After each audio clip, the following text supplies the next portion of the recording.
ओशो, एक नाम में ही पूरी कायनात छिपी है। ओशो का असली अर्थ है डीप ओशन, समंदर जहाँ बिल्कुल तल में जाके शांत, एकदम शांत हो जाता है, तो वो ओशो कहलाता है। तो ओशो भगवान आचार्य रजनीश चंद्र मोहन जैन, मैं उनसे इसलिए ज़्यादा प्रभावित हुआ कि वो इतना ज्ञान रखते थे अपने से बहुत 100 साल पहले आए लोगों के बारे में भी। अपनी किताबों में, अपनी स्पीचेस में, अपने प्रवचन में उन्होंने जिक्र किया बहुत बड़े दार्शनिकों का, जिक्र किया बहुत रहस्यवादी वक्ताओं का। महावीर को मेरे ख्याल से उनसे ज़्यादा कोई बेटर समझ नहीं पाया, समझा भी नहीं पाया। बुद्ध के बारे में जो वो बता गए, वो और कोई इस धर्म के धर्मकर्ता भी नहीं बता पाया। उसी कड़ी में हम बात कर रहे हैं बाशो। ओशो कहते हैं बाशो के बारे में कि मेरे दिल में बाशो के लिए बहुत बहुत हद से भी ज़्यादा रिस्पेक्ट है। बाशो ना सिर्फ एक रहस्यमय, एक मास्टर टीचर और ये दोनों होने के अलावा वो एक पोएट, कवि भी हैं, वो एक पेंटर भी रहे हैं, वो एक स्कल्प्टर यानी मूर्तिकार ये भी हैं। मतलब वो अपने आप में एक क्रिएटिव फिनोमिनन, मतलब आप जिसको समझ ही ना सको वो है। आप कितने भी लोगों को लो जिनके अंदर मल्टी डायमेंशनल पर्सनैलिटीज़ हैं, मतलब बहुप्रतिभावादी रहे हैं, आप कितने भी लोगों के नाम ले लो, उन सबका कंपैरिजन भी बाशो से नहीं कर सकते। ओशो खुद कहते हैं कि वो उनसे बहुत प्रभावित रहे। He has the fragrance which only a flower can have. ऐसी खुशबू जो सिर्फ फूलों में है, वो बाशो में थी। और वही खुशबू उनकी कविताओं में झलकती थी। जो छोटी छोटी स्टेटमेंट बाशो ने दी हैं, उसमें भी वो खुशबू अवतरित रहती थी। उनके हर गेस्चर में, हर कथन में एक खुशबू होती थी। ओशो कहते हैं even in his ordinary talks with people he can not be other than Basho. मतलब वो नकली नहीं थे। ओशो के कहने का मतलब है कि बाशो जब साधारण मनुष्यों से साधारण बातें करते थे, तब भी वे बाशो ही रहते थे। बाशो is far more refined, perhaps the most refined Zen master up to now.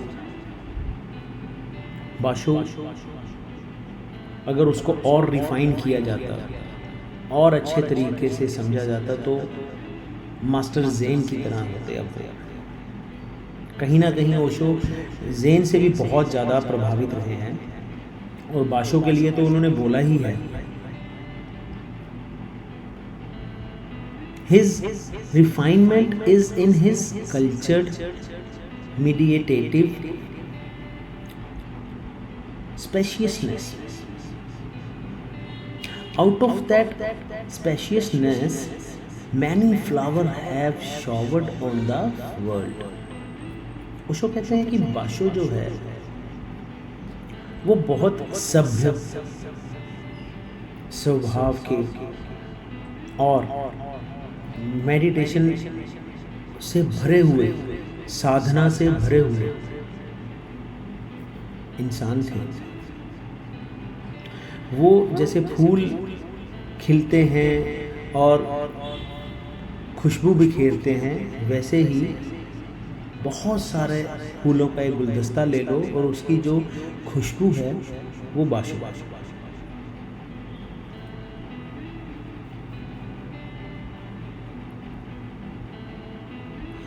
Osho ने अपनी एक किताब लाइव ज़ेन उसके चैप्टर 4 यानी अध्याय 4 में लिखा, it does not matter wherever he is and whatever is going on, Basho is going to make it a Zen state of affairs.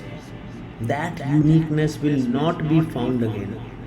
अर्थात इसका कोई फर्क नहीं पड़ता कि क्या चल रहा है, कहाँ चल रहा है, क्यों चल रहा है। बाशो इसको ज़ेन स्थिति बनाने में लगा हुआ है। ये यूनिकनेस कभी दोबारा नहीं मिलेगी। ये लिखा है ओशो अपनी किताब लाइव ज़ेन जिसके अध्याय 4 में। ओशो कहते हैं Basho is one of the greatest poet of the world. माने बाशो से ऊपर आज तक या उससे बड़ा आज तक कोई कवि नहीं हुआ है इस धरती पर, इस दुनिया में। But he has written only haikus, very symbolic, very miraculous. यानी उसने आज तक जो भी लिखा है बहुत प्रतीकात्मक लेकिन चमत्कारी, बहुत सरल, बहुत ही सरल लेकिन रहस्यवाद। ये लिखा है बाशो ने।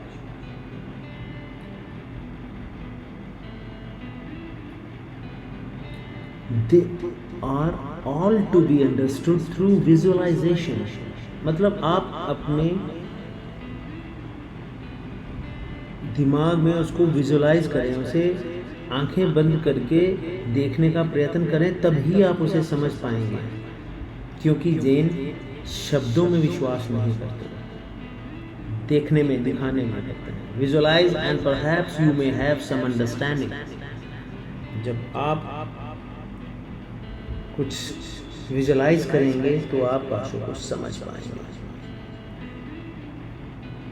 ये लिखा है ओशो ने अपनी एक किताब में Hyakujo the Everest of Zen with Basho's haikus, इसके अध्याय 1 चैप्टर 1 में। ओशो बाशो के प्रति काफ़ी कुछ लिखते हैं, अपने प्रवचनों में बताते रहे हैं। ओशो कहते हैं a meditator according to Basho will go on searching deep within himself, but that does not mean that he should lose contact with the outside world. अर्थात बाशो के अनुसार एक ध्यानी बाहरी दुनिया से संपर्क स्थापित करने के लिए अपने भीतर गहराई से खोज करता रहेगा।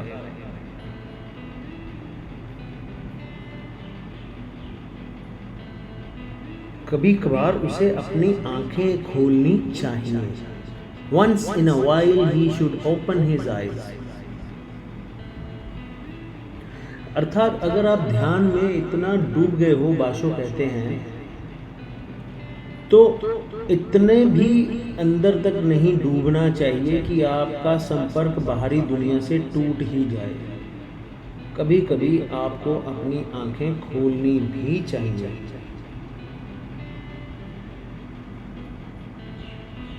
मतलब अपने आप के अंदर एक खालीपन ऐसा है कि वो आईना हो जाए बाहर की दुनिया के लिए, और वो आईना में जो प्रतिबिंब है वो इन हाइकुओं में संकलित है। Means those reflections are collected in these haikus, जिसका कोई मतलब नहीं है, सिर्फ एक चित्र भर मात्र है। ये भी उसी किताब का, उसी संस्करण का, उसी अध्याय का एक हिस्सा है जिसका नाम है Hyakujo the Everest of Zen with Basho's haikus. Basho is the greatest haiku poet of Japan. यहाँ मैं आपको एक चीज़ और बताना चाहूँगा कि हाइकू का मीनिंग क्या है। इसका अर्थ है जापान में एक स्पेशल कविता लिखी जाती है 4 पंक्तियों की, उसको हाइकुस कहते हैं। तो ओशो कहते हैं कि बाशो जो है वो जापान के महान कवियों में से एक है, द मास्टर हाइकू पोइट। एक पर्टिकुलर कविता का जो स्टाइल होता है जिसको हाइकुस कहते हैं, उसके मास्टर। बट वो सिर्फ एक कवि ही नहीं थे, कवि बनने से पहले वो एक रहस्यवादी मिस्टिक रहे हैं। अपनी कविताएं, खूबसूरत कविताएं रचने से पहले, अपनी खूबसूरत कविताएं और रचनाएं लिखने से पहले उन्होंने अपने अंदर बहुत गहरे तक अध्ययन किया। बहुत बड़े साधना करने वाले मेडिटेटर भी रहे हैं। ये लिखा ओशो ने अपनी किताब द बिलवर्ड वॉल्यूम 2 और उसका अध्याय 8। ओशो आगे लिखते हैं और कभी बताते भी हैं अपने प्रवचनों में कि it happened when Basho's master died, कि जब बाशो के मास्टर मरे तो बाशो इज अ बुद्धा, बाशो एक बुद्धा भी हैं, और ए बुद्धा हु राइट पोइट्स, जो पोइट्री लिखते हैं। ऐसा बुद्धा जो पोइट्री लिखता है, ऐसा बुद्धा जो पेंटिंग करता है, रंग भरता है, चित्रकारी करता है और बहुत सुंदर चित्रकारी करता है। A very aesthetic Buddha. अब उनके जब मास्टर मरे तो हजारों की संख्या में लोग एकत्रित हुए, इकट्ठे हुए, क्योंकि बाशो के जो टीचर, जो अध्यापक, जो मास्टर थे, वो बहुत फेमस थे। और वो फेमस हुए बाशो के कारण, क्योंकि बाशो एक फेमस कवि रहे हैं, चित्रकार रहे हैं, पेंटर रहे हैं, पोएट रहे हैं, और वो बाशो के मास्टर थे। वो इसलिए ज़्यादा फेमस हो गए कि वो बाशो के मास्टर हैं। तो हजारों की संख्या में लोग एकत्रित हुए और वो सब हैरान हुए जब उन्होंने बाशो को रोते हुए देखा। ये मोटे मोटे आंसू उसकी गाल के ऊपर से बह रहे हैं। कुछ ऐसे अनुयायी जो उनके मास्टर के भी बड़े करीब थे, वो बाशो से कहते कि ये ठीक नहीं लग रहा है, आप रो रहे हो और हजारों की संख्या में लोग इकट्ठे हुए हैं, वो सब कंफ्यूज हैं, चिंतित भी हैं, और वो समझते हैं कि बुद्धा, जो बौद्ध होते हैं, वो कभी रोते नहीं हैं। मतलब they don't think a Buddha should be crying and weeping, and you are the man who has been saying to them again and again. और आप ही तो हैं जो इनको बार बार कहते रहे हैं, there is no death and the innermost core lives forever, कि मृत्यु नाम की कोई चीज़ ही नहीं है। ये तो चोला बदलने के जैसे है कि आपके अंदर की, बहुत अंदर की जो गहराई में ज्योति है, वो तो हमेशा जलती रहती है। तो फिर आप क्यों रो रहे हैं? आपके मास्टर, आपके टीचर, आपके गुरु मरे नहीं हैं, वो तो सिर्फ एक शरीर से दूसरे शरीर में प्रस्थापित हुए हैं। मतलब वो इन्होंने ये चोला छोड़ा और भगवान की गोदी में जो उनका एक और चोला है वो पहन लिया है, तो सीधा भगवान की गोद में गए हैं। तो आप क्यों रो रहे हैं? बाशो ने अपने आंसू पूंछे और कहा, सुनो, ये तुम्हारा किसी का मतलब नहीं होना चाहिए। मैं अपने अंतर आत्मा की फीलिंग्स के साथ जीता हूँ। मैं जो अंदर हूँ वही बाहर हूँ, मैं प्रिटेंडेड नहीं हूँ, मतलब मैं नकली नहीं हूँ। और खासकर तब जब my innocent core has disappeared into the universe, जब मेरा अंतर्मन इस आकाश गंगा में खो गया है। मुझे फ़र्क नहीं पड़ता कि लोग क्या सोचते हैं और क्या नहीं।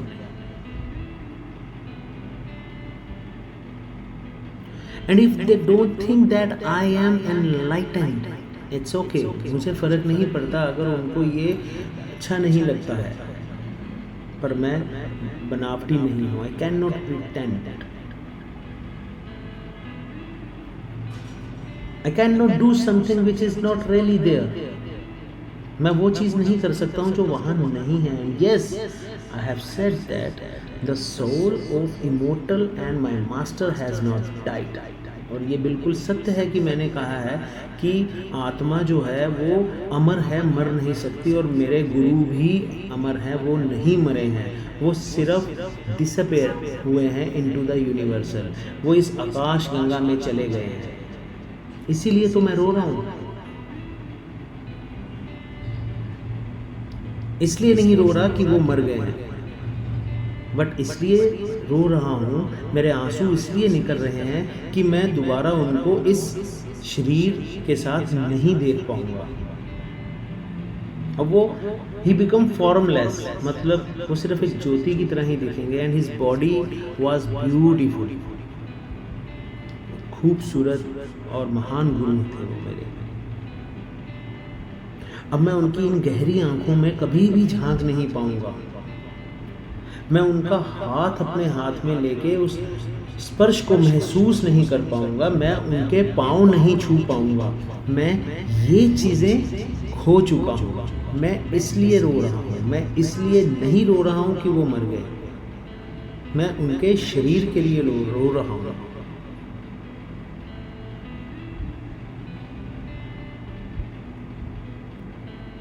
और मुझे बिल्कुल फर्क नहीं पड़ता कि लोग मेरे बारे में क्या सोच रहे हैं, कि मैं बौद्ध भिक्षु हूँ या नहीं, मैं ज्ञान रखता हूँ कि नहीं, ये मेरे को बिल्कुल फर्क नहीं पड़ता। That is their business, who cares. ये सब बाशो के बारे में ओशो लिखते हैं अपनी अलग अलग किताबों में। और ये जो लास्ट वाली लाइन मैंने जो आपको बताई है, जो आखिरी पंक्ति मैंने बोली है कि बाशो कहते हैं कि दैट इज़ देयर बिजनेस, ये उनका खुद का एक संस्करण है और मुझे इसकी कोई परवाह नहीं है। ये लिखा है धम्मपदा, एक ओशो की पुस्तक है Dhammapada, the way of the Buddha.